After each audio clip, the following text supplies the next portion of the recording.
till October before, I've been able to maintain 145. And then that's just eating right every day, no cheating, eating my 3 big meals a day, snacks in between, no processed foods, no Cokes. All my daily intake is water and coffee with no cream or anything, just black. And I've had no Cokes, no fast foods, anything you consider boxed at HEB or your local Walmart or anything. It's none of that. It's been cook all my meals, make up all my meals, prepare all my meals for the day.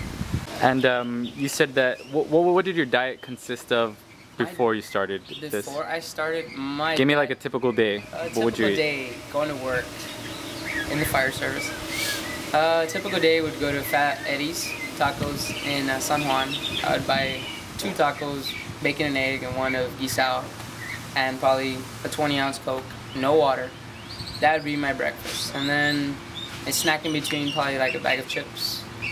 And then lunch came around, we would probably Stars, Dairy Queen, something fast food again, and or any restaurant that was there in San Juan, because we would get a discount. So your food intake now, you mentioned about you're mostly plant-based. You eat a lot of lean. When you do eat meat, it's lean. Yeah, well, it's considered clean eating now. If you can Google clean eating, and it'll give you a whole chart and a whole list about it. Clean eating now is like I wake up and I'll have my egg whites with some, like, I do have my intake as far as proteins and meats, but more greens, more raw, plant-based. Mornings consist of oatmeal, and one of the main things that I had realized is actually reading labels. Reading labels on food products.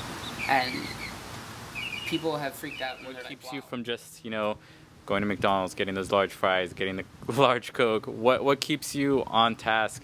What keeps you on the other side of the scale now? What keeps me on the other side of the scale?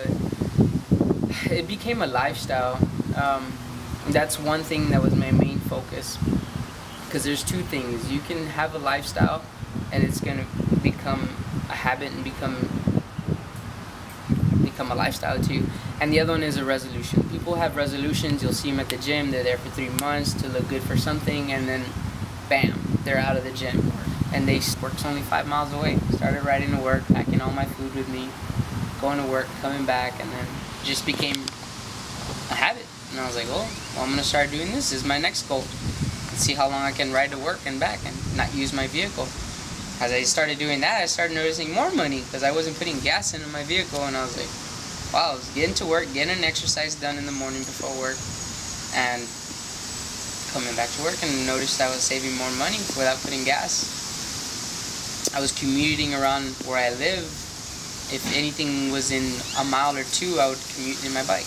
And from there on out, it just became a wonderful experience that I like now. And now that I've purchased my girlfriend a bike, and she jumped on with me. Now she's riding her bike around. When she gets out of work, she's a teacher, and now we'll bike every now and then. We'll come to the local park here, or anything on the streets that are bike friendly to ride, and we'll go out riding. We'll have a cup of coffee, and, you know, instead of driving, and go have a cup